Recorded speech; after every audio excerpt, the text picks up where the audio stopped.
Okay, I think we are live. We're Hello, everyone. bang on time. Welcome to the Red Hello, hello. Path, and welcome to today's Balance Dataslate review. I am joined today by the wonderful Jay and Michael, two of my good companions who have joined us here on the Red Path before, and are going to talk about the Balance Dataslate today. We're going to talk a little bit about world leaders, and we're also going to talk about a lot of other stuff as well. Um, Mainly because obviously this is a really big change, not just for the world leaders, but for the wider meta overall. Jay, Mike, how are you folks doing today? All Yeah, I'm good. pretty good. Pretty good. I'm pretty excited. Pretty much both my factions got relatively big changes to them, or changes. So I'm pretty happy with what's happening with my side of things anyway. Mm-hmm. Yeah, Mike. Yeah, hmm. Things are very much where I left them yesterday. Yep. we Mostly. really we're really encompassing the full spectrum, right? Because we've got Jay who's gotten really nice changes, Mike who's basically had nothing at all, and then me who's been put in the gutter. But yeah, so obviously, for people who don't know you guys, why don't you say, I suppose, what armies you're maining, what armies you're playing a lot of? Jay, let's start with you before we kick into this properly. Yeah, absolutely. So since the start of 10th edition, I'm playing pretty much exclusively Death Guard, especially when it comes to tournament side of things. Maybe one tournament, one small little tournament with my Drukhari, but I've been maining Death Guard. I was trying to champion them from the start when they were in the gutters.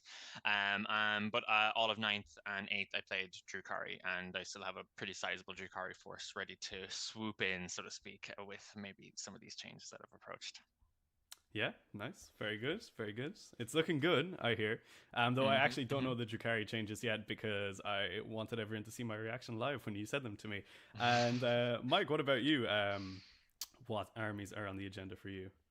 Yeah, I've been playing Blood Angels mostly this edition actually, but bouncing between them and Thousand Suns lately. I've kind of taken a hard left into Thousand Suns the last probably 2 or 3 months.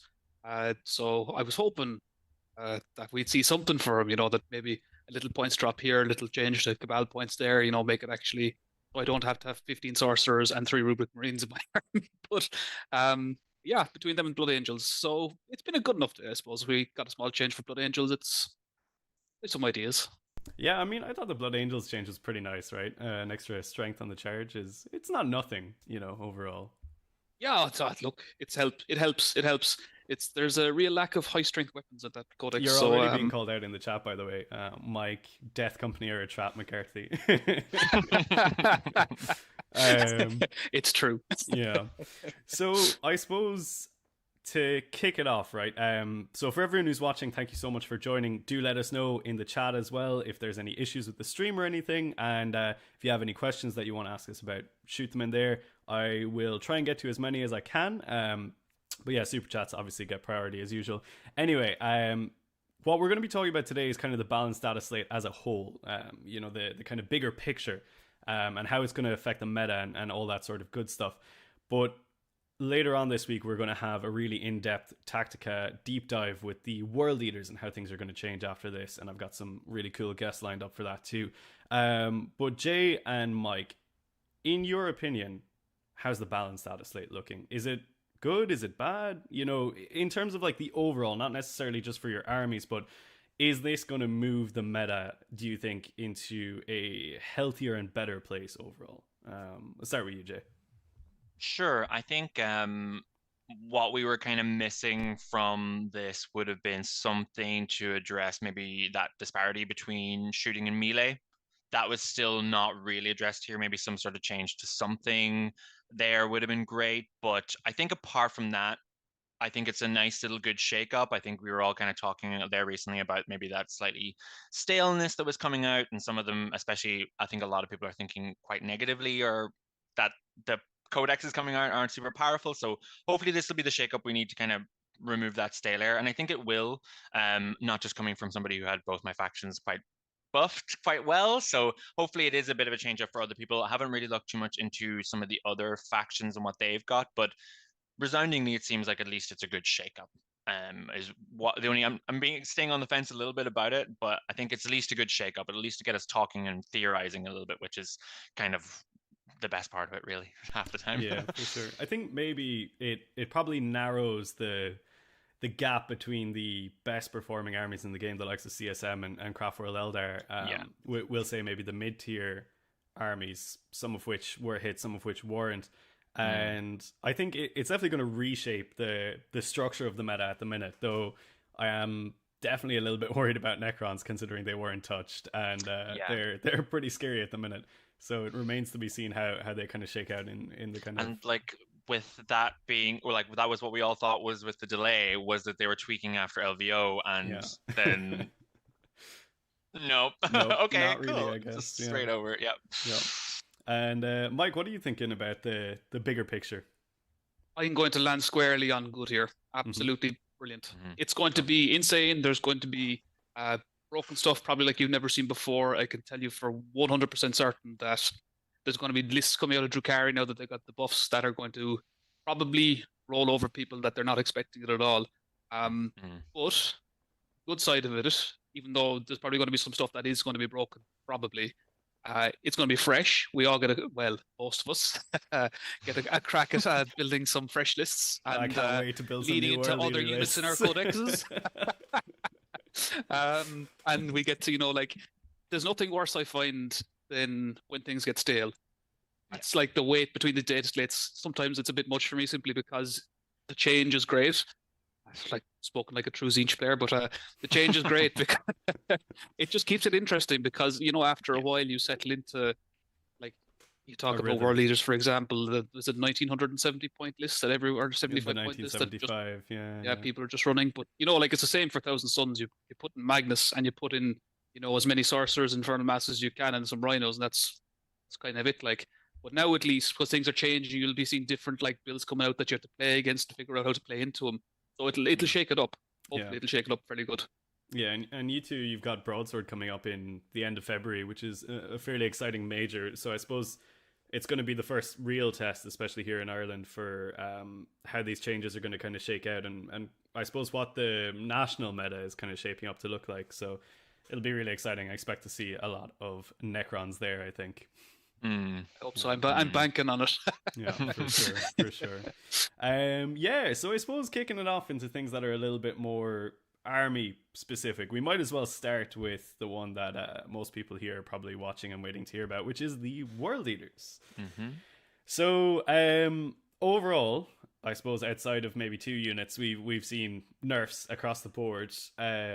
How warranted they are, the opinion probably differs greatly between the 3 of us, or at least maybe I'm on one side and you two might be seeing it a different way, having been on the receiving end of the Berserker Glaive Mo for quite some time. But yeah, so I figured it was a little bit interesting that the terminology they used in the MetaWatch article today was that this was a Balance Dataslate, which was really talking about internal balance within the indexes. And I honestly don't think anything could be further from the truth for World Leaders, because they've actually removed the amount of like really viable competitive units in our army, and have sort of pushed you into like the very much like what we're kind of now calling the Red Angel archetype, which is basically just 8-bound and Angron and pretty much nothing else. So I suppose to summarize it, the core rule changes before we get into the points were the Berserker Glaive got changed, so it's only +1 damage, +1 attack instead of D3 as it was before, which I suppose it needed to be toned down. Let's all be real there. And then we saw the Demon Prince's Invulnerable aura change to a 5+ aura, or if the unit already has an invulnerable save, it goes to a 4+. So functionally, this means the fringe players, I'd say less than 5 in the entire world, who are running the 120 Jackal list, can't do it no more. So there goes that for them. And then we've also seen Favorite of Khorne, which was the ability to pick up all the blood dice and re-roll them, is now once per battle instead of once per battle round. So that's a pretty big shift for the people who were farming respawning Angron or going for the advancing charges.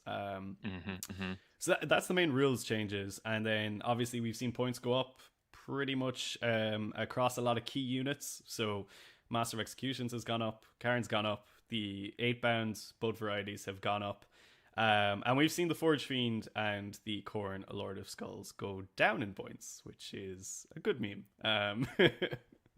I'm telling you, triple Lord of Skulls. That's all you The want. triple Lord of Skulls is certainly a thought that might just be back on the menu. And then obviously we're affected by the changes to the allying rules for demons now, meaning we can't have that little Bloodmaster anymore doing the objective work. You have to bring some bloodletters in them. So I think overall, it's a difficult spot for the world leaders to be in, but not one that's like insurmountable, not one that we can kind of crawl out of, I think. What do you guys think about the world leader changes? Yeah, it's a bit negative, isn't it? It's, I don't know. I do think the type of game that world leaders want to play isn't healthy for the game. It's not as bad as in direct fire, I would argue, but it is pretty bad. Where you go first, depending, you could probably really punish someone. You're up in their lines, you trade up Angron. He respawns again full health, 2 turns later, and he's back on the board causing havoc. Yeah, it's not really a great style of play that they're promoting at the moment. He can be really oppressive to, and I think this is maybe what they're trying to address. He can be very oppressive to maybe people who don't screen correctly or people who aren't as familiar with the army. I just kind of think that that's still going to happen. It's going to have to. There's not enough units in the codex to do anything else. What else are you going to do? You could take 18 and 18 exalted normal 8-bound, and that'll probably be your points, all right. But it's not. That's not really a great army, is it? No, not really. I mean, I'm still looking at the sort of capacity to run the non-Angron lists, even with the Foot Demon Prince nerf. I think that's still fine because, like, functionally, a lot of the time he's bodyguarding exalted 8-bound units, so he's still giving them the buff. And especially with the kind of devaluing of some other key enhancements, you kind of have to look to things like the Helm of Khorne for having damage as maybe a viable choice. But yeah, it's and tough. You're vibing with that for a while now. That you were running that on a Demon Prince for a while, so like at least there's familiarity for you there, like this hard switch from other enhancements. At least you're not going to be like, how do I use this? Because you've been using it for a while at least. You're kind of creating a pseudo Catan there, because you get like your 4-up, you get your T whatever it is, T10 or T11 having damage, 4-up Invuln, 6-up Feel No Pain. You're kind of you're nearly there. You're not far. It's not far off. Yeah, he's a tough cookie to crack until Magnus comes off and is just like, I don't care about all that defensive stuff. Here is Doombolt. Take this and this and this and this and this. I think my main issue with it is like the nerfs are annoying, and like the list that I was running, the one that I played against you the last day, Mike, like it's lost a unit. It's lost half the large Jackal squad, the 20 man. It's gone down to 10, and one of the exalted squads has turned it into regular 8-bound. So like it's not a crazy amount to lose from the list, but then I suppose looking at the Berserker Glaive Mo and his 5 Berserkers, you have to wonder, is that maybe the choice anymore? I'm not really sure, because he has gone up in points as well. So it's a lot of points in a vulnerable unit that's maybe not, going into like high value targets and taking them out. In fact, most of the time he probably won't be taking them out now, unless it's like a medium or kind of smallish character. So I think I don't know if that's necessarily true, because like 3 damage weapons with rerolls, full rerolls if it's a character unit. Devastating wounds. I mean, you're still going to do work. Like how many attacks? Because he's only 1 attack now, so 3 extra attacks on the charge, right? Oh gosh, I think he's on 7 on the charge now. With both still of his buffs. good. It's not bad. It's not still bad. Pretty good for a 125 point character. It's pretty good. His biggest problem though is he's slow. That's the you get over the lack of an invuln. It's just that he's not fast. That's probably his biggest weakness. It's an issue. Advance in charge. I still definitely think there's a lot of scope to using him. But it's like, what do you use him with now? Especially, it's an interesting one, actually. I was kind of talking about this in the Discord earlier. No one really talks about his kind of fight first sort of like usefulness, because there wasn't that many combat armies in the meta. But I think with how the slate is going to change things up in terms of like Custos and Drakari really coming into the picture. Jay is interchat. Yeah, exactly, right? The fight first actually kind of becomes a bit more valuable. So... I don't know, there might be hidden value here that we're not initially seeing, because everyone's looking at the glaive and saying the sky is falling. But I mean, I think you're right, Mike. Like, even still, he will go into units, he will still pick them up. He's not a bad piece to be bringing to the table. You just might have to question if he's like gone from an auto take, easy to use tool to something that maybe you look at and say, does this list absolutely need this piece? Yeah, I'd agree with that. I do think that the glaive is probably overpriced now for what it does, but I do That's think what I was gonna before say. it was completely bonkers. Yeah.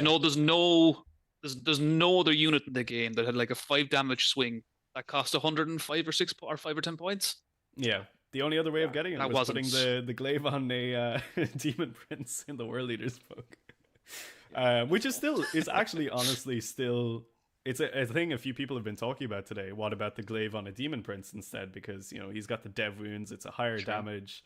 I don't know. There's ideas floating around, but yeah, I don't really think it's like too bad overall. I think we can definitely fight our way out of it, but I mean, you've both played me enough to know that like by the end of the game I have like nothing on the board, and like even losing a unit of jackals and like exalted going down to regular 8-bound, I'm like stressing, I'm like I won't be able to hang on through turn 4. Now I'm like definitely going to be gone. But those 2 enhancements should have went down a lot more, I believe. I think the favorite of Khorne, I think, did go down a little at least bit. 5 points or something like that, I think. But the Berserker Glaive did not. It's still 25 points, which is a bit of a spicy There's definitely other enhancements out there that are like add 1 damage or yada yada, that's like 15 points or something like that there.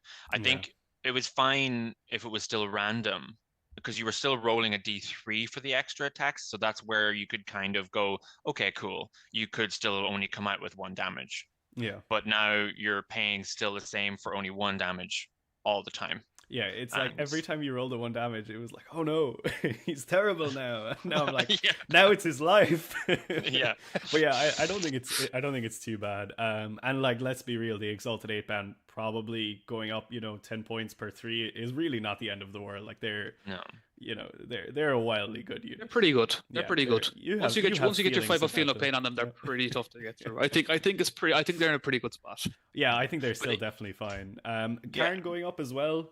He was crazy undercosted at 80 points. Him being 100 now, it's fine. He's still really good, I think that overall, internal balance you were talking about that what isn't really present. It's like all these things went up, and other things didn't go down. Like even some of your like more Chaos Space Marine-esque things that would have been great to see go down now. Now that we're locked out of some previous builds, let's throw in some predators, let's throw in some other things, get them a bit cheaper so that we can at least experiment with something now at this stage. That's I feel like you're missing from that now. You don't have that real great level of experimentation. You're just taking a unit off. Yeah, I think World Leader Forge Fiend meta is the next. I honestly, people are talking. I've seen people say it in chat, and I've seen people say it in Discord today. It's not. I mean, they're not bad. It's I think it's 145 points now. Yeah, they're not terrible. They're really not that bad, I don't think. Yeah. Although wasn't it them and a group of my Plague Marines just had a little slap fest in the corner at one stage? That was the Mauler Fiends. Yeah. Yeah. That was a Mauler Fiend. Excuse me. The one and the only.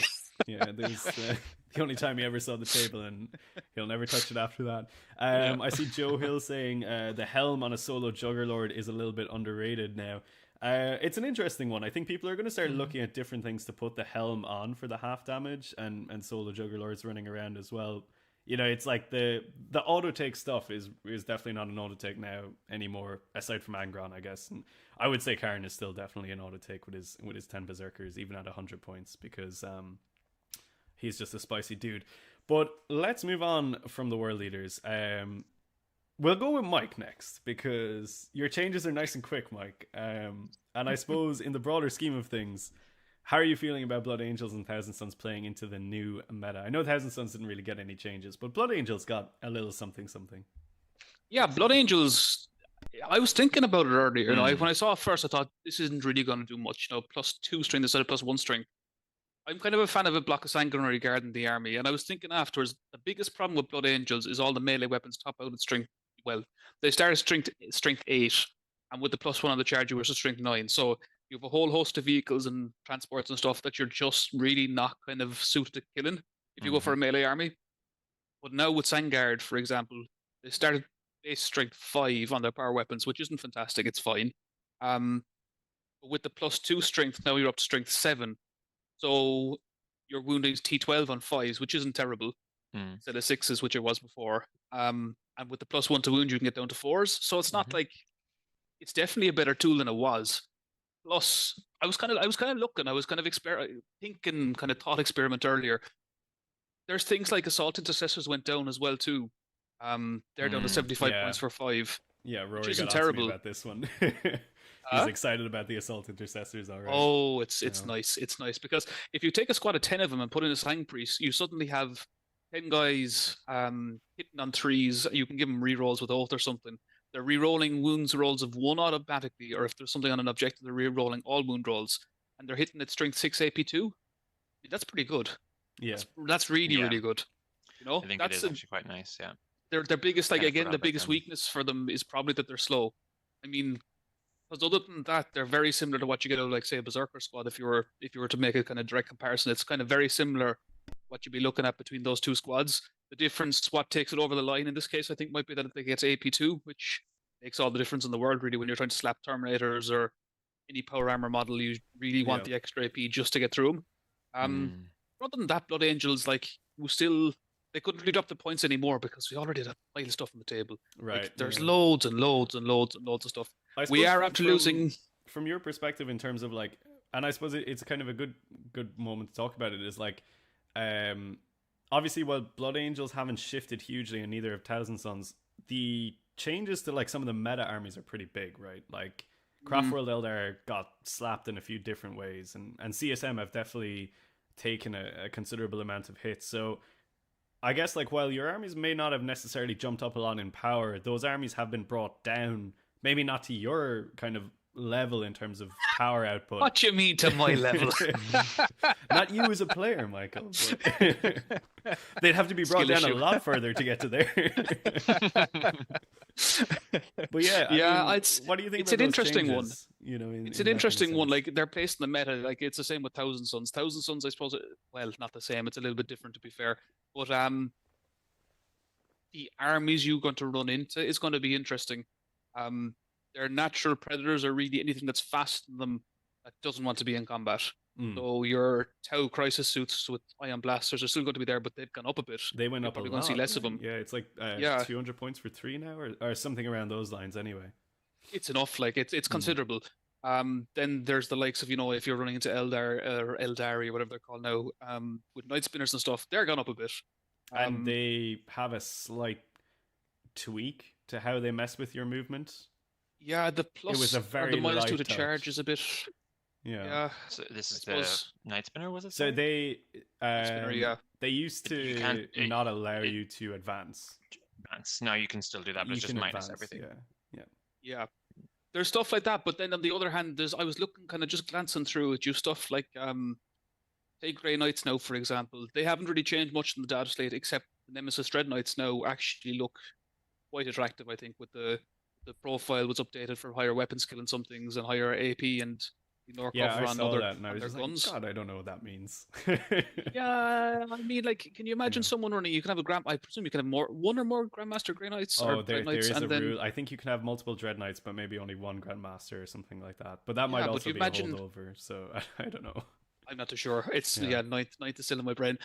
This, but you can imagine if you're playing someone with, like, 4 of those between the Grandmaster and the 3 normal ones, jumping around the place, just picking stuff up. There's definitely stuff in the meta that I could see getting big that could cause a lot I of think harm. a lot of armies which were pushed down by Eldar and by CSM, like, people are not really realizing for the World Eaters, like, CSM was their natural predator, as was the certain variants of the Eldar list when they were piloted by a relatively decent player. It was like an insurmountable kind of army to get past. So they've been pushed down, probably more so than we've been pushed down. So I think, like, we can fight up into that bracket now, and we already had a good game into Necrons, so I'm feeling pretty positive about it. And especially with the sort of imminent rise of the Dark Eldar and Custodes kind of coming back to the fore. I think a lot of people are talking about the Custodes changes, but I don't know about you guys. I don't rate them like that highly, being able to get the feel no pain against Dev. It's like, okay,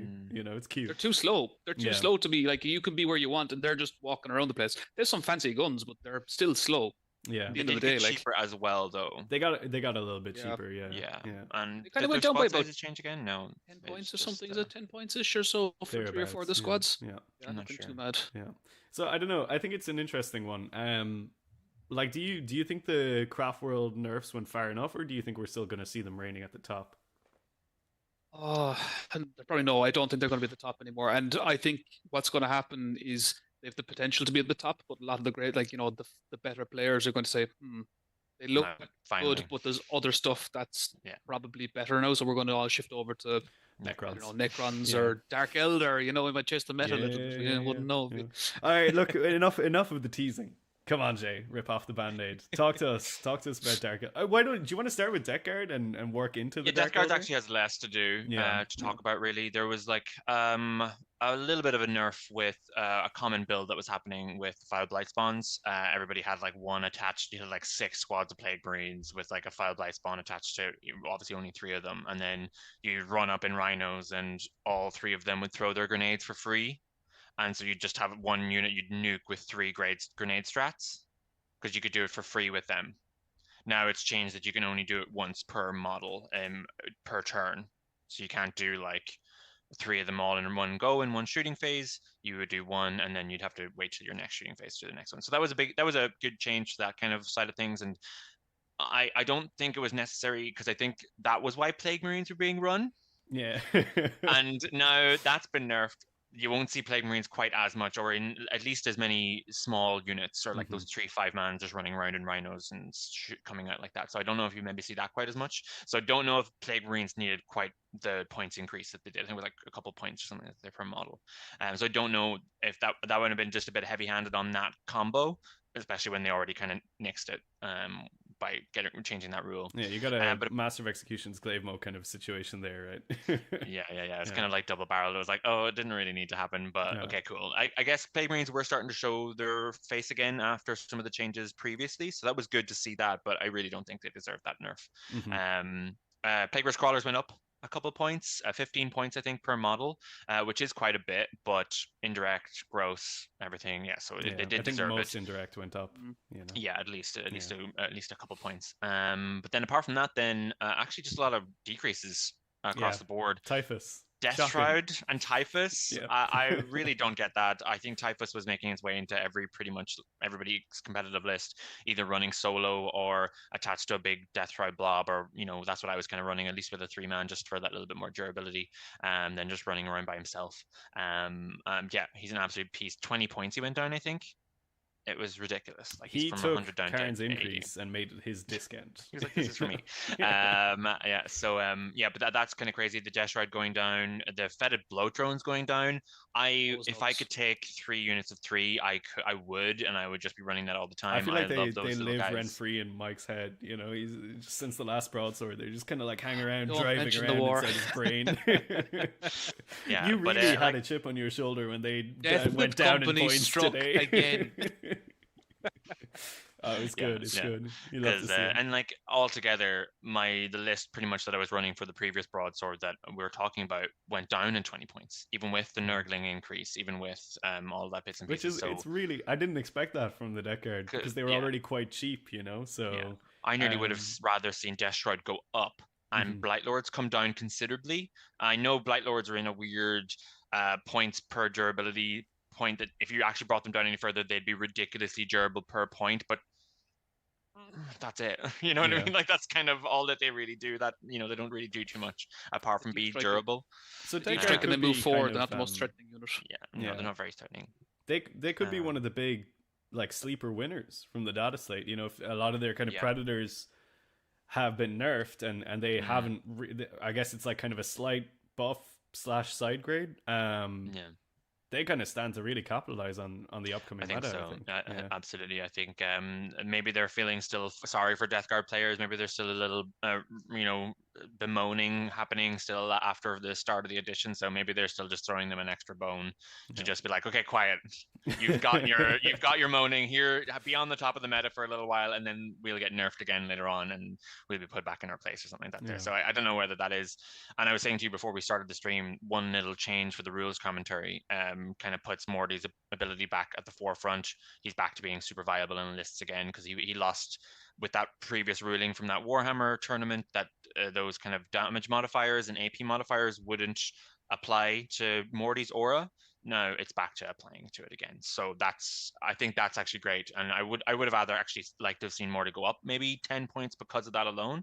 But it's still at the same time, apart from that aura, he does nothing. He literally does nothing. He just chills Apart from out. that aura, he does absolutely nothing. He's Yeah. absolutely easy to pick up if you get run into a shooty list with Tau. He's really not that durable, and he can maybe kill a mid-strength vehicle Oh, with that's a his big melee. maybe. Maybe Yes. if they're like T10 and only have like 10 wounds or like 8 wounds or something like that, you're absolutely going through them, but maybe in one round of combat. But so yeah, I think it's definitely in a really, really great spot for Death Guard at the moment. So really happy to see that kind of increases for them. Yeah, excellent. Now, bring us on to the Dark Inn. Tell us about the Drukhari. This is a spicy one, I've been told, or led to believe anyway. Yeah, so it's I think it is a big change. Obviously, we got a whole new detachment. That first and foremost was kind of unprecedented. I think that was the first time we've seen that happen, where they've just given us a detachment, so to speak, ahead of time. It's definitely one of the 5 or 6 that we'll get in our codex. They're just giving it to us now, and it's very much so the transport detachment. Like that is what it's about. It's about transport. So in one side, I'm really happy because it's a new way to play Drukhari, and I was really sad with the position that they were in, but it's still not like the hyper melee kind of, or super durable coven or super shooty what do you call it, cabal lists that I want to run. I like to play my factions quite like singularly when I play Drukhari, so I can't wait to see those detachments when they come out. So this is still very like, you have a strat for the Racks, you have a strat for the Witches, and you have a strat for the Cabalites in this detachment. So it's still very much so like mixed arms kind of vibe. There's no specializations. But even beyond that, there's actually just that army rule change now. When you empower a unit in the fight phase, they get an extra AP. This was really, really great. I think this is a kind of a harken back to the Blade Artist's rule of 9th, the 6s to wound, you get the extra AP. Now you use the token, you get reroll hits and an extra AP in combat. So almost all of our armies like minimum AP1 in melee, and then there's a good bit of AP2 there. Now all of that's just shoved up and kind of really means something now again. That's where all the AP from the edition went. Yes, it was. They were waiting to release it into this update to our army rule. Of course, it makes sense. Yeah, absolutely. So I think there was like whispers of a rule like this, out there, and I don't think we quite clocked that it was going to be literally just for Drukhari. Yeah. I was kind of seeing, hopefully this would be something we'd see, on the charge melee, you have an extra AP or something along those lines. Like I said, trying to make melee just that little bit more viable in like a broad sense. Obviously, with both of our armies, they are melee focused, and Blood Angels, maybe that wouldn't be the best thing for them because it would really fine tune them, or like super would be maybe push them too far. But really great to see this for Drukhari. That was something that was really missing from Drukhari since the start of the edition, was melee.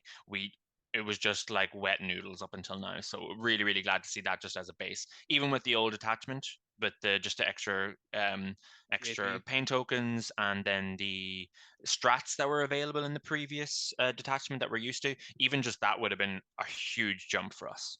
But we got this tasty little extra detachment now that we can throw in.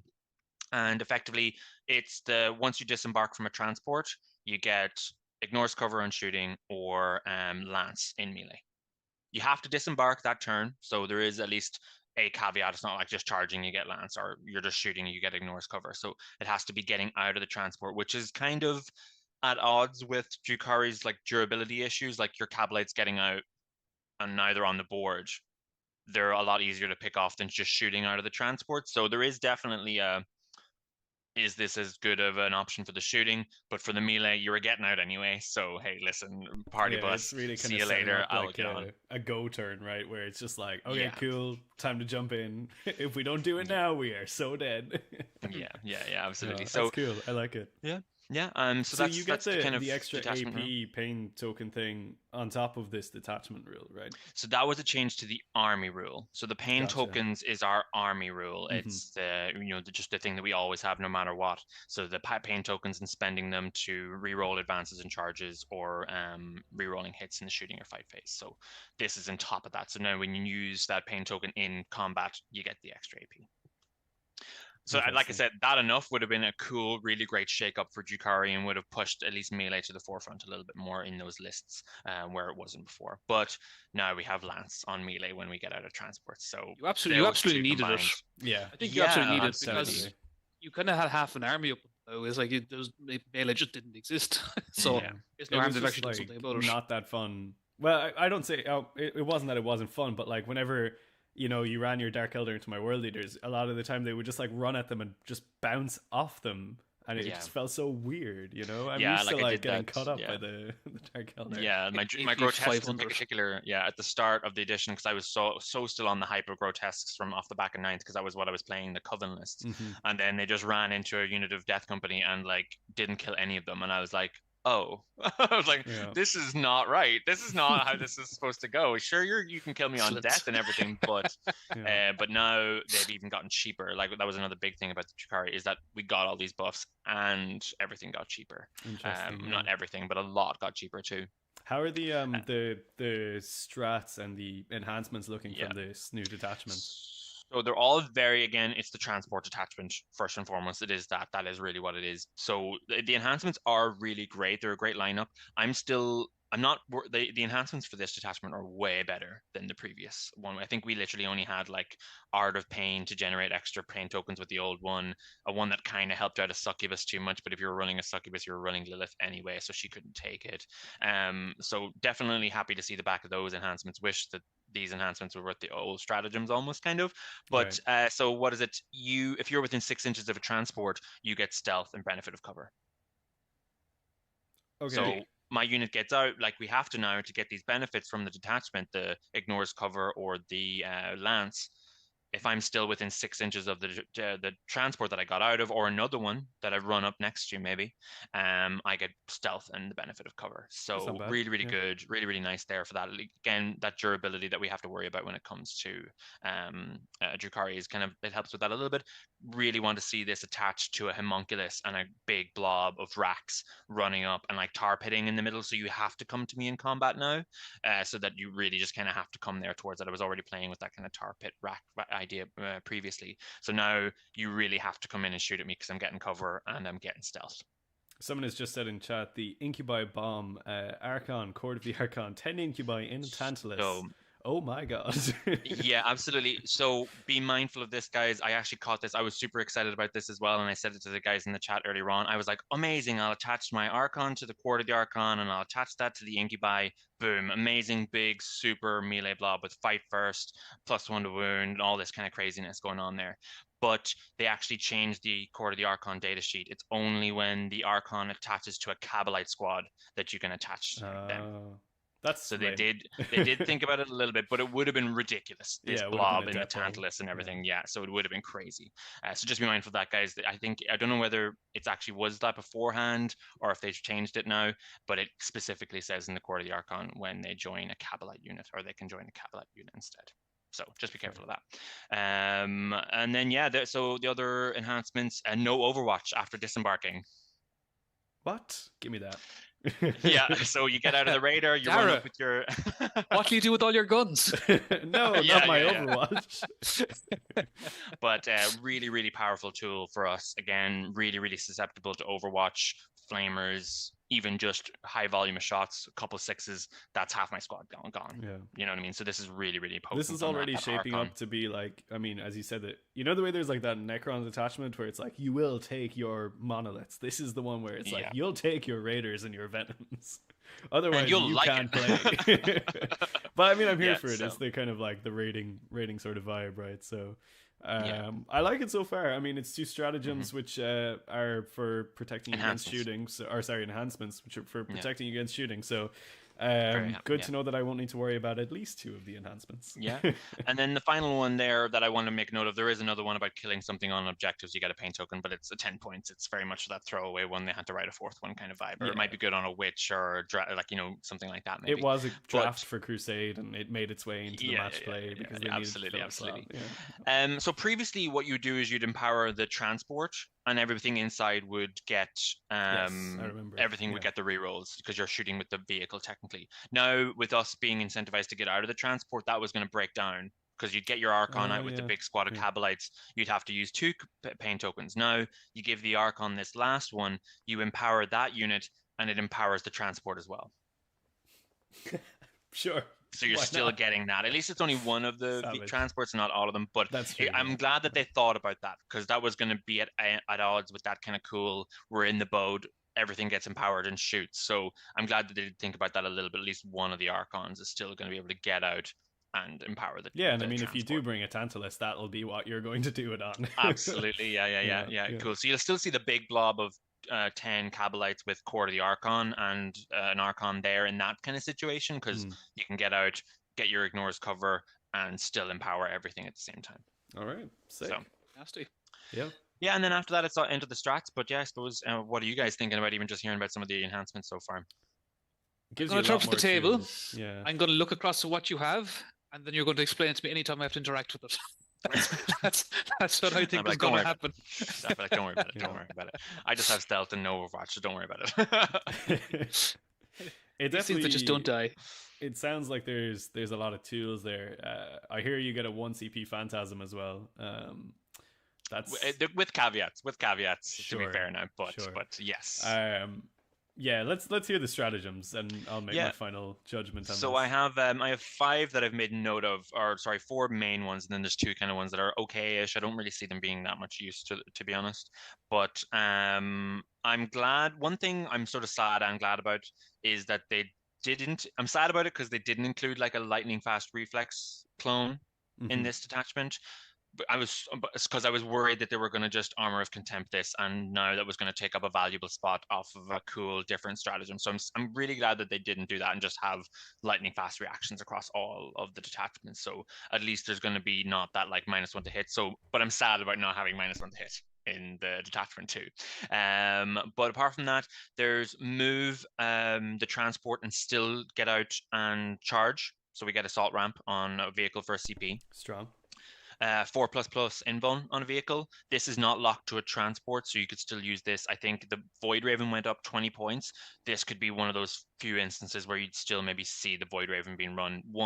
You're banking that CP to just use this on it every turn, effectively, because then you have like this quite at that stage a 4+ invuln on a Void Raven. It's starting to get into some sort of realm of durable for a Drukhari army, at least anyway. Then there's that Phantasm, so it's 1 CP. You can only move 6 inches with it, and it has to be on the transport. Okay. So it isn't Phantasm max, but it's still only on a transport, and when you get within 9 inches. It's tamer. Yeah, it's tamer, but it's still useful. You're coming up to try to wrap and trap my boat. Bye-bye. 6 inches, you're not going to wrap and trap anything. So it's nice that, again, that defensive, because you're hoping that you're going to get that go turn. You want your boat to be in a better position so that you're able to get out and take advantage of it. So again, cool that they thought of that a little bit there. And then a re-embark at the end of the fight phase. Oh, nice. If you get to move, and if you're within 5 inches, or I can't remember the exact wording, but you get to make a normal move and end up embarking on a transport. But this is the unique one for the witches. If you're a witch, you don't have to go towards the transport. You don't have to get into the transport. You can just move or fall back at the end of the fight phase. Okay. So yeah, it just means that you can maybe position a little bit better and stuff like that. So it's nice in that sense, but it's cool that you can just jump into it. So because that was what was missing in the difference between the Raider and the Venom, was that the Venom, if you ended the fight phase within a certain range of it, you just got into it. Now there's a CP to get back into Raiders. Gotcha. And re-establish that getting out and detachment buff. Yeah, we do it because you want to get that continuously. Truly disgusting. I suppose it's kind of a little bit reliant on them killing their target, which they do have a much better chance of doing now, but it's still not necessarily going to be easy. Like, I feel like the World Eaters Dark Eldar match is going to be like so insanely brutal. I think wild, and it'll be like everybody has their go turn 1 or 2, and then it's just like, what's left? Okay, you have like, enough left I push to you score primary. in your deployment zone. Everyone gets out of the boats in their deployment zone, and then there's no army in turn 2 for anyone. Yeah. I'm excited to play this game though, because there's a lot of movement shenanigans on both sides. You know. Yeah, I can slingshot sit with my 14-inch move, get out, move, and charge, or get out and charge. So it can be quite cool. Re-rolling that charge if I spend a pain token as well. Yeah. It's something that strikes me that it could be like completely busted, but then I think it's like in this edition where Fly isn't quite as powerful as it was, where the Raiders can't just hop over big buildings. You have to actually go around. That might be the one that kind of keeps it kind of grounded a little bit. Yeah, absolutely. That is definitely a good point to make with the fly is just flavor text now. You know what I mean? Except for infantry, it's just flavor text. And then the last two are the unique ones for the rack and the cab light side of things. The rack one is, or well, it's just not everybody could use this, but it's you're at the end. I think it's at the end of the 5 phase. I'm not sure exactly when it happens, but the transport and its capacity, you get to roll a dice for everybody in the transport, and on a 5 up, you could do a mortal wound. But if it's racks in the transport, it's a +1 to that roll, so it's a 4 up. So I have 11 chances if a homunculus is there, and it's like kind of I get a 11 funny chances. Tank shock, sort of a weird, but like thing. reverse tank shock Reverse kind of tank thing. shock, I think it's like in the fight phase as well, so that they're all kind of coming out and fighting off the sides of the boats. Kind of is what it's kind of supposed to illustrate. Yeah, no. What do your bolts? What strength do your bolts top out at? Like strength to hit or toughness? Sorry, do you mean? Just strength, no strength to hit. 6s, I think. Strength. Okay, it's not that. I was gonna say, because if you had something that was like strength 10, charge into something, tank shock, then slap it like a wet fist, and then at the end of the 5 phase do 6 more mortal wounds. You could pick up nearly a dreadnought with that. Yeah, it is quite good when you think about it that way. Yeah, and especially when you have a full block of stuff in there, like the 10 or 11 stuff if you have the character attached. I mean, and then really being on 4s. No, it's max 6 mortal wounds. Oh, okay. It's right, max 6. Yeah, I was going to say just this hit and run, except they literally just never get out. yeah. Drive by. Yeah. And then the last one is sustained hits for shooting after you get out of a transport, but cab lights get sustained hits too. I just don't think we have. The only thing that really benefits from that is the shredder, because you have D6 shots. Otherwise, that'll just be the odd lucky dark lance. You suddenly have 3 dark lance shots. Yeah, that would be insane. That kind of way. One guy getting out. Yeah, and the splinter cannon already has sustained hits 1, so it's kind of here nor there for that. A little bit redundant. Yeah. But that's the strats there anyway. So good again. Really thinking about how to actually interact with the transports, trying to keep the transports alive, and trying to make sure you're getting that full use out of the getting out of them after they move. I really thought that would have been our detachment rule at some point, though, was that the move and get out and charge. I really thought that was going to be a detachment ability for us at some point. And while that was kind of what I always wanted from the start, was Real Space Raiders, was you move the transport, you get out, and and you charge from there. I thought that was always what it was going to be, but we got what we got.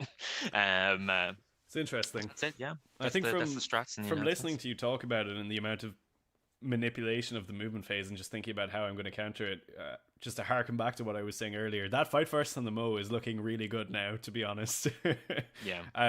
Because I suppose any sort of capacity to neuter your first strike out of the transport. So if I force you to come into 1 or 2 squads with a Master of Executions, or a really tough Exalted 8-bound brick, that is probably how World Leaders are going to have to play into Dark Eldar. I think the good thing is, my gut tells me this matchup won't be too bad for World Leaders, because we have the speed to kind of keep up with you. Absolutely. You've got a lot of shenanigans for moving, and we don't. So do we. And it's like we're trying to keep things in transports, which means where's the screening? Yeah. It's really so hard. It's kind of, I need to almost have sacrificial racks just on the board, but I'm spending so much money or so many points now on transports that I don't really have that extra space or any extra leniency for a proper screen. So I think melee rush armies are actually going to be what crack us, but we're going to have a lot of fun with any sort of gunline army now, getting up into them kind of thing. I do still think Tau would be absolutely decimated, but it's that enhancement then with their no Overwatch, getting that unit out and charging multiple things right away, and then charging everything else afterwards. That'll be a big thing that we have to try to work around or try to organize and tag a load of stuff, and then everybody else charges afterwards. But whether we'll really be able to do that, because a lot of it's CP dependent or a strat, so not everybody can get out and move. On your CP there, I think. That's or the one just thing. Only one it all transport sounds can great, do this, but you only have a certain amount of CP per turn. I mean, you're going to be playing. The army seems really. Actually, I was just going to say you're going to be playing tactical every game, but this army seems really good at playing tactical. Its ability it always was. It always was. To be fair, you still have your Mandrix teleporting all over the place, doing your secondaries for you, and that kind of stuff there. Yeah. So, So I think I'm really happy with how it is. It's not exactly what I wanted for what, and I think you guys know that I'm very heavy on the what I feel from the lore. It's great that it's focused around the transports, but again, I wanted like a blitz melee kind of witch cult or coven durability or like proper cabal shooting, and it's still just trying to divvy out to everybody and try to get So which I'm kind of delighted expect with at it, this but stage, right? Like they're not going to have any sort of specialist yeah. sort of vibes. Well, they did going that on. with Tau. Tau That's got true. the specific carry on, or was it whichever one it is, carry on, or whichever one, I can't remember. But that was weird for them to go with that one. It should have been the Combined Forces auxiliary one that they released. Yeah. Because then that's at least what kind of word am I looking for there? I can't remember the word for it now, but like where it's not aligned to any of those philosophies. It would have just been like a general one to use. Would have been a better one for them to start off with. But mantras or something, aren't they? Kaun, carry on, and carry on, Kaun. Something like that. It's an interesting one. I definitely think they might be the thinking person's army, Dark Eldar, because it sounds great to me, but that still sounds like an army that falls apart as soon as you misplay it, or as soon as you decide, hey, I'm just going to run at the World Leaders player, and I haven't killed enough stuff, and now they're kicking the door in.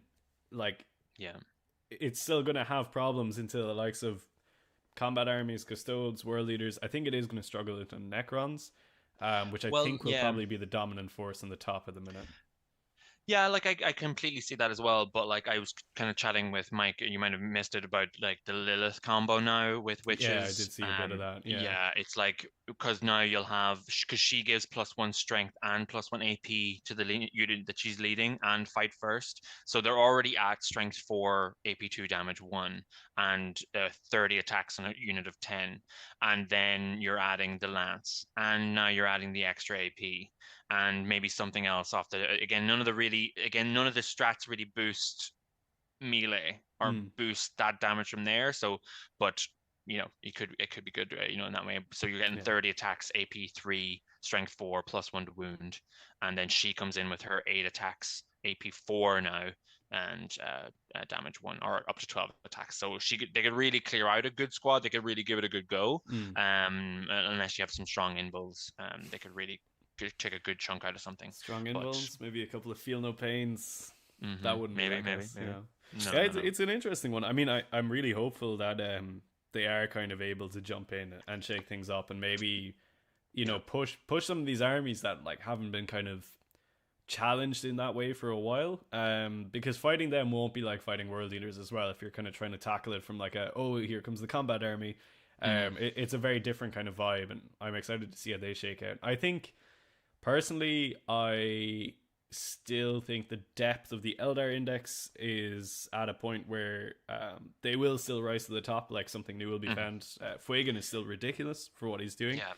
And like, it was only the Wraithguard and only the Night Spinners that got crazy. And the Incarn got changed.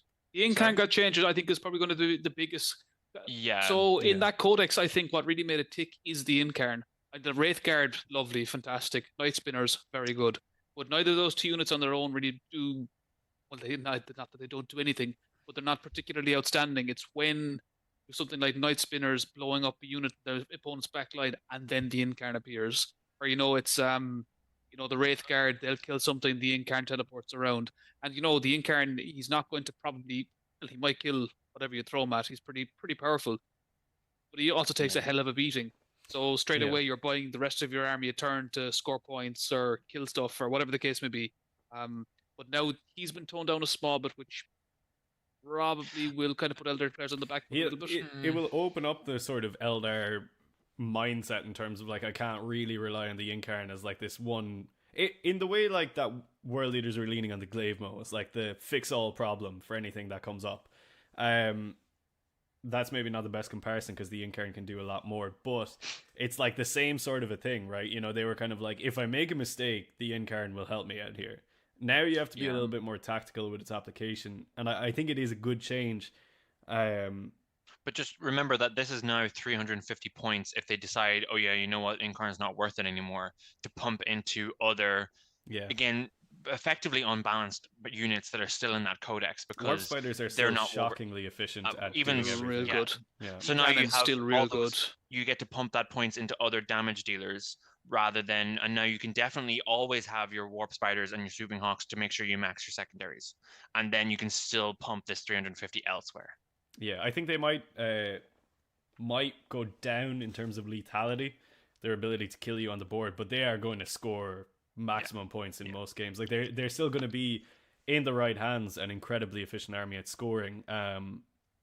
Any army that's fast is not a bad army. Yeah, generally speaking, as long as it's fast, you can still win games. Yeah, which is why I'm really still quite positive about the world leaders, because we didn't lose our speed. There was a lot of rumors going around initially that we were going to take some hits to our speed buffs, and I think I was saying, like, you know, if that happens, that is the curtain fall for the world leaders. Like, we need that speed, but we still got it. Dark Eldar now have it in interesting ways where the speed is sort of hidden within different phases of the game, which is kind of where you want the speed to be hidden, because that's how you mess with your opponent, right? Yeah. And Craft World still definitely have it. Yeah, it just remains to be seen. I think with CSM taking as heavy a hit as they have, they've definitely dropped out of contention, and they were sort of a bit of a predator on the Craft World Eldar anyway. I'm not sure if this is going to go far enough on the Eldar side of things. I think they're still probably going to be definitely above 50% win rate. And I think, just to harken back to what Michael said earlier on, though, is like what will actually bring them down is now there'll be lower adoption of top table players playing them. Yeah, that's what's going to bring down the win rate, not because the book is unbalanced or now suddenly magically balanced. Not unbalanced enough. Yeah. So it's not necessarily the easiest thing to win an event with anymore. Yeah. You know, and so then you'll actually see it skyrocket down, like what happened with Custodes. Particularly, it got difficult to win with Custodes, and then people jumped away from Custodes. So then it was just average players playing Custodes, or diehard actual players of Custodes were playing it, and then they tanked. Because then the rules don't support people who aren't maybe amazing at the game. It's quite a dramatic drop off, right? You know, like the phenomenon that you're saying, because when you have faction abandonment by those top players, you just have this really dramatic drop off in the win percentage, because you're obviously factoring in a nerf, which is going to naturally bring, you know, the win rate down, and then you're trying to factor in the fact that the better players are abandoning the faction as well. So you're talking about a fairly significant win rate reduction. I'm expecting to see a little bit of that with the world leaders. You know, like I've already heard of some of the kind of bigger people just being like, yeah, cool, they're gone in the bin now. Dark Eldar are my new best friend. I don't see it for Dark Eldar. I don't see this insanity that people are kind of drudging up about it. It's definitely powerful, and again, it'll be amazing because high level players adopt it. Not because it's necessarily the most amazing book ever. You'll get a lot of people trying it out now, and they'll have a huge spike in the win percentage, but they'll probably be like, you know what, it's easier to win with Necrons. Yeah, I mean, do you think they're like kind of on the level of like Craft World Eldar at the minute? Do you think they're maybe a little bit below them?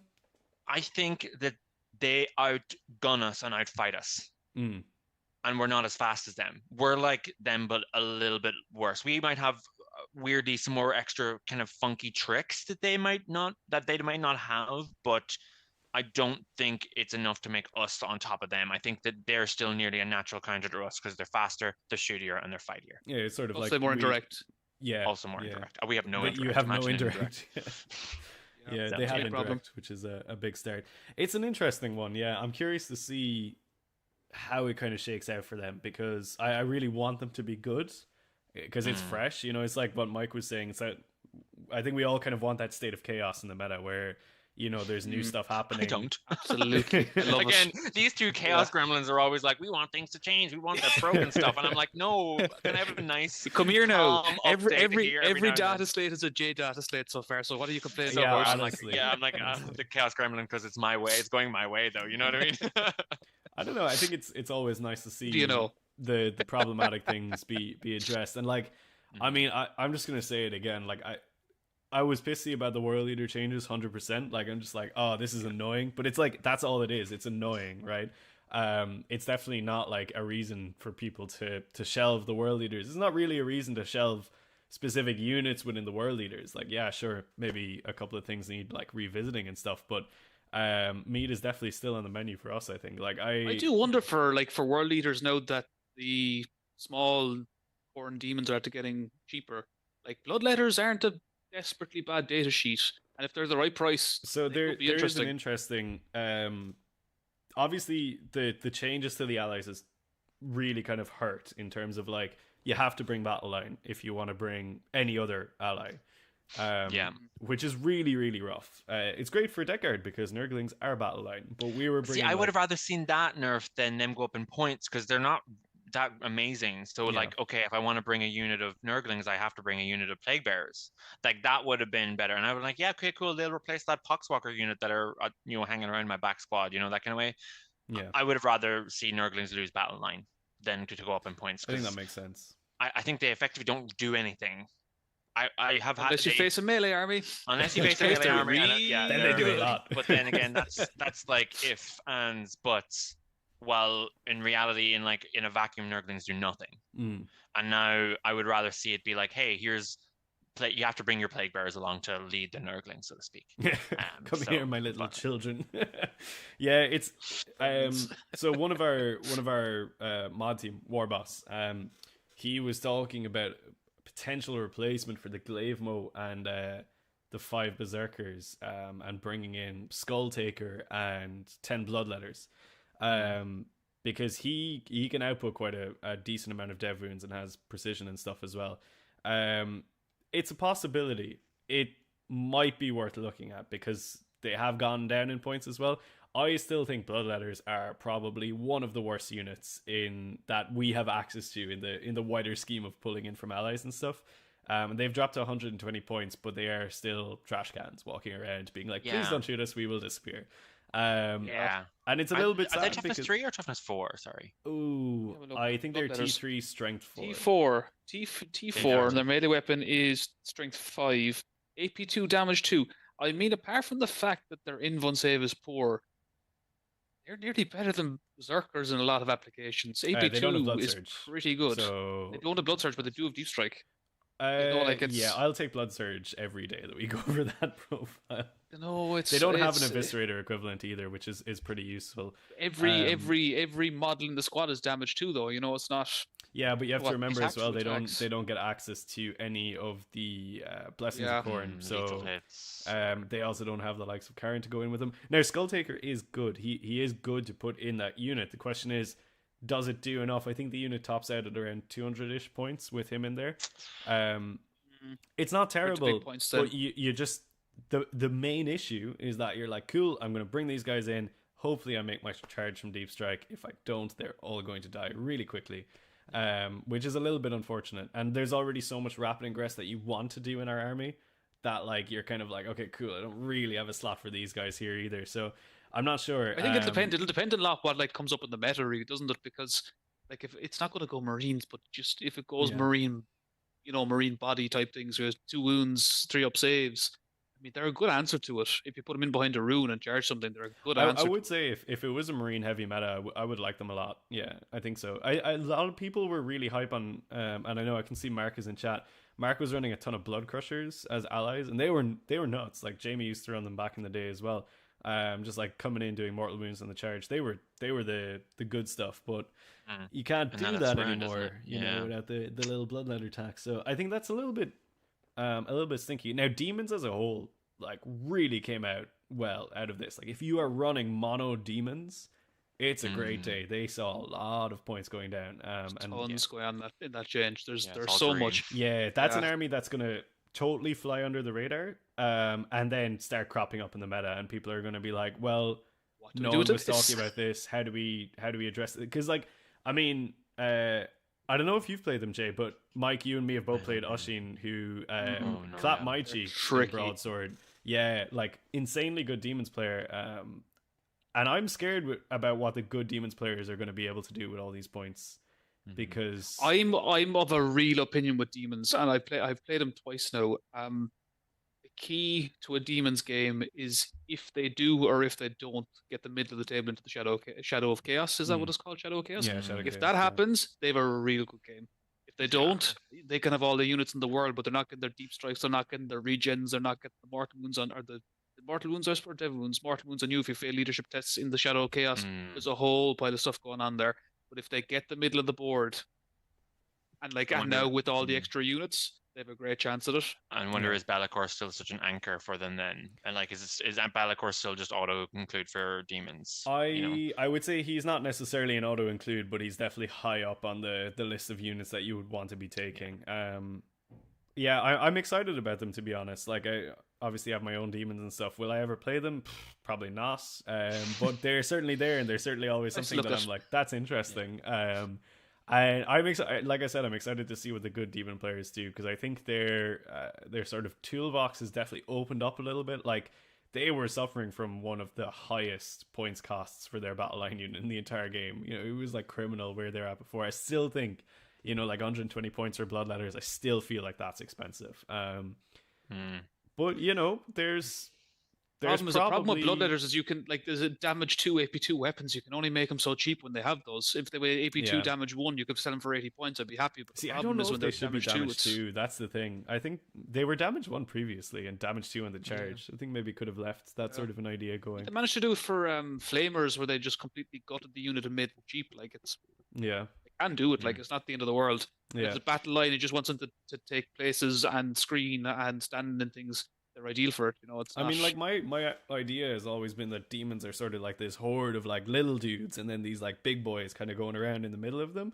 But you don't really have that horde of little dudes because you can only bring them in units of 10, and they're That was such a expensive. big change for them. Kind of like a weird sort of in a semi-elite role in terms of like they don't really know what they are, because yeah, sure, some of them have a higher damage output, but like their durability is literally non-existent, you know. Like it's just not there. So they're in a funny position. But I think, you know, out of all the chaos factions, obviously knights took a fairly significant decrease as well, but They were doing okay. they were yeah, Chaos Knights are okay. doing Okay, I would say, yeah. Yeah, so like maybe that I don't know if they necessarily needed quite such a sweeping drop in points changes, because like they were doing It's hard to say, okay. yeah. Yeah, Because, it's like, a funny one. It's a funny one for Chaos Knights at least, because all you were getting, like anyone that was playing, it was 12 war dogs. That's it, Yeah, 12 war dogs. Yeah. And the None brigand of the did go big up. ones were being taken. Yeah, one of the small ones did go up. The brigand, wasn't it? Yeah. Yeah, and the other then ones yeah, one of them went down. yeah, the big knights all came down. Like the aberrant came down by like 50 Pretty much points, and there was everybody, another like by 30, another one by 40. But the problem is, like the That's just aberrant's more just a war bad dogs. data sheet. It It's could just be fucking bad. 100 points. It's No one's just going to bad. take it. Yeah, it's just awful. It's just really trash. I remember when Jack was Yeah, running it's one, just it was it's just terrible. poor. Like, so I like, are they going to promote it? The most interesting knight in that book is probably still the Rampager. You know, if you're talking about big knights, it's probably And still it's the one that most didn't interesting change. one. Yeah, that's the one. It's still 90, I think. 375 points. It's 350 points. They It's not can bad, only like, it's make priced that to one move. so cheap, though. You know, like if it goes Yeah, down too it's- low, it's a crazy good ally.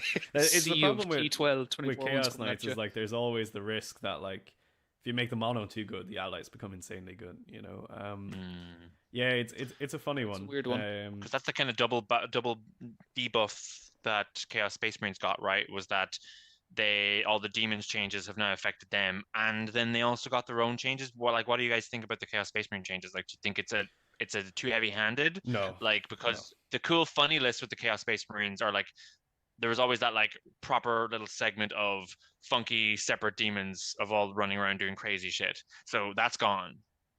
Do we think that that's fair, Yeah. and like that's what this was targeting specifically, obviously, or do you think that's kind of ruined maybe some of the flavor that was coming from those Chaos Space Marine lists? it's an interesting one. Like aspects of CSM that were genuinely problematic in the game have been hit. You know, Yeah, absolutely. like the accursed going down, they should have never been more than OC1. You know, they should have never regened in your opponent's command phase. Things that just shouldn't have been there. Like a bunch of Nurgle dudes shouldn't be able to hop in a Khorne Rhino. It's all like this is almost like an errata or FAQ rather than a rebalancing, you know. And the points going up on the likes of Chosen, you know, like it's so fair. They're like insanely better compared to Khorne Berserkers, and now they're only 30 points more.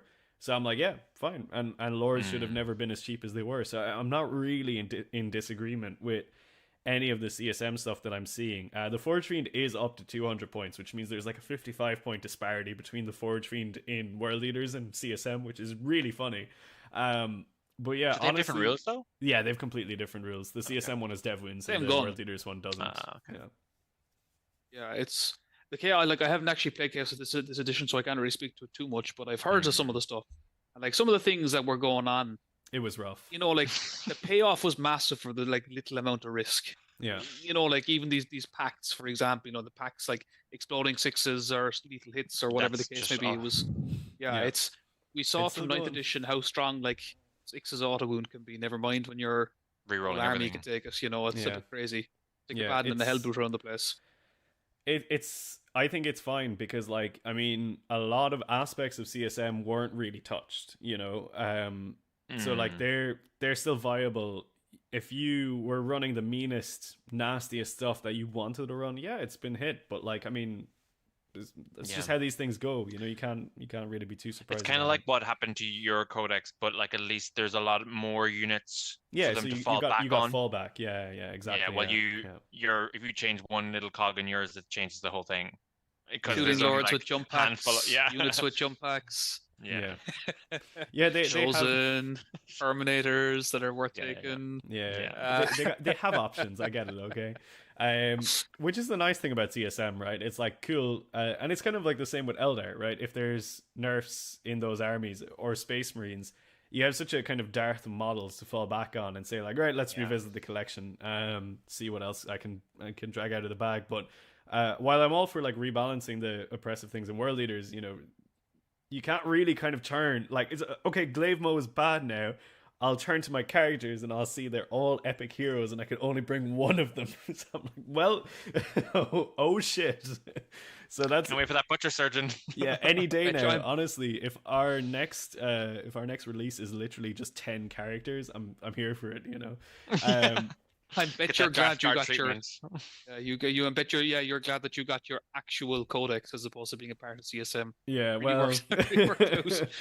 ruining that day now. But yeah, look, here we are. I think yeah, it's an interesting one. I think before we kind of wrap this one up, if anyone in the chat has any questions or anything, now would be the time to start shooting them in for me, myself, Mike, and Jay.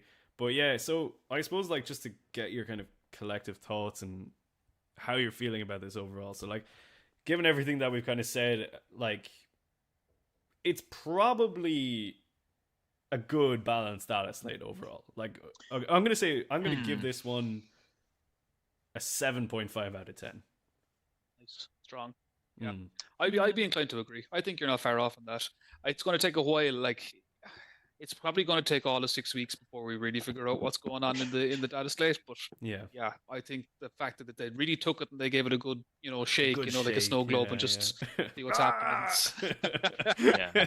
Ron's getting angrier and angrier. He's just inside the snow globe, being like,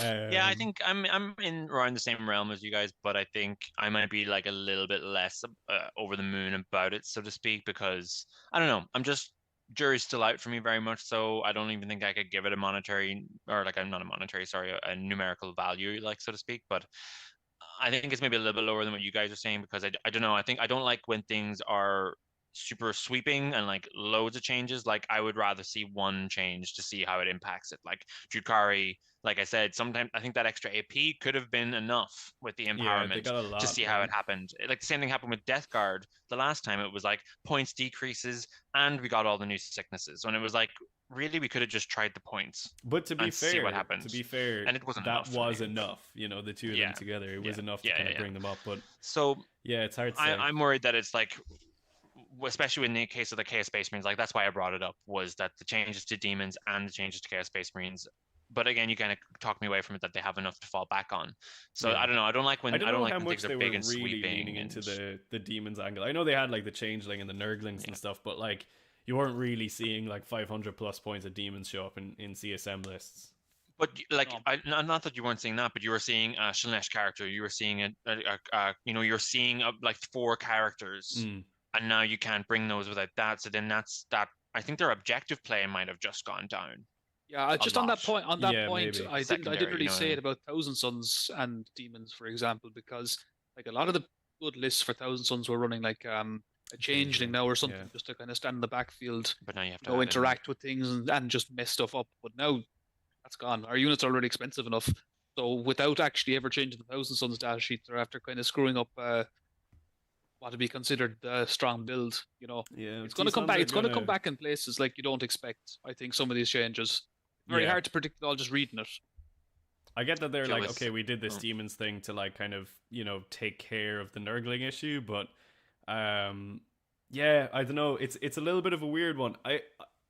Allying in demons into other chaos armies is always like, I know it's very flavorful, but it always seems to be problematic as well. It's very, very, very rarely is it like, okay, this feels good for the player and their opponent, and it's balanced, and nothing's being exploited here, because you're only ever bringing them in if there's something to be exploited, and when there isn't, you're never going to do it. So I'm kind of like, all right, where are we with these demon allies here? We're either doing it or we're not. And I think maybe I love it as a rule. I really love it, but I just think maybe for competitive play, we should park that one to one side. Yeah. I see Joe is asking, are we ready for the double fist Hellbrute meta? I got myself a Hellbrute for my Death Guard recently, and I like the idea of one coming in off strat reserve, flaming one unit to give it constraint, and then, or just boltering it just to make sure I hit it, or do something like that, and then charging off to shoot something else, and then everything shoots at that thing with the contagion on it then. So that's something I'm kind of toying around with. Yeah, we got it, Jay. Your Hellbrute is amazing. He's going to be so good. I don't know. I feel there's space for a Death Company or a World Eater's Hellbrute running around these days. Just go in and just keep hitting stuff, get hit back and go again. And I think a lot of people are going to take the Berserker Glaive Mo and his 5 Berserkers out of the unit and then suddenly be like, hang on a minute, this fits a Hellbrute in. And just start running around. And like, I mean, I don't know, I have a fairly biased opinion on them just because I saw the amount of suffering that Jamie went through at the LGT when he brought 2 or 3 of them. So I am kind of like, okay, cool. I've seen that play out in practice, and I kind of know it doesn't really work. But like, I like the idea and I like the spirit of it. It depends. I had one. I played a game the other week, and I brought a Death Company Death Company Dread for the crack. And what was the sequence of events? It basically went in and charged a vehicle. Something else charged it, so I hit what it charged it.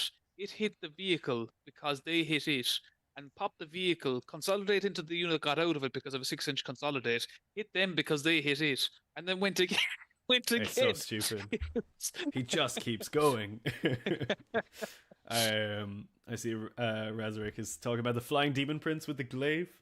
You heard it here first. That one is gonna come up for sure. The Demon Prince with the glaive is gonna be something that we see from World Leader players for sure. I mean, you guys remember I brought the winged one to the previous broadsword. Yeah. And he was good. He was definitely good. And he had the helm though, didn't he? He had the helm at that point. Yeah, I just thought the helm. I still think the helm is the better pick. Even back then when the Berserker Glaive could take a sweep up to like damage 4, which was crazy.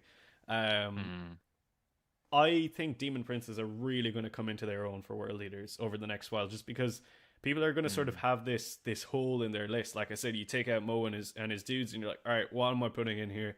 And I think people are going to look at the Demon Prince and say, actually, maybe this isn't the worst thing in the world. And I think, like, I'm pissed about the nerf to his invuln aura, but honestly, a lot of the time he's just there to provide a boost to Exalted 8-bound or regular 8-bound saves. So that hasn't fundamentally changed. He is still a good unit in and of himself. He just needs a little bit of kind of practice working out how to move him. I mean, Mike, you saw the last day I misplaced him at one point and he got doom bolted into the next year. Goddamn right. So I think once you're going to work out the nuance of like moving him around, interacting with the terrain and doing all the correct things, then I think he will be quite a popular pick for the army. Yeah.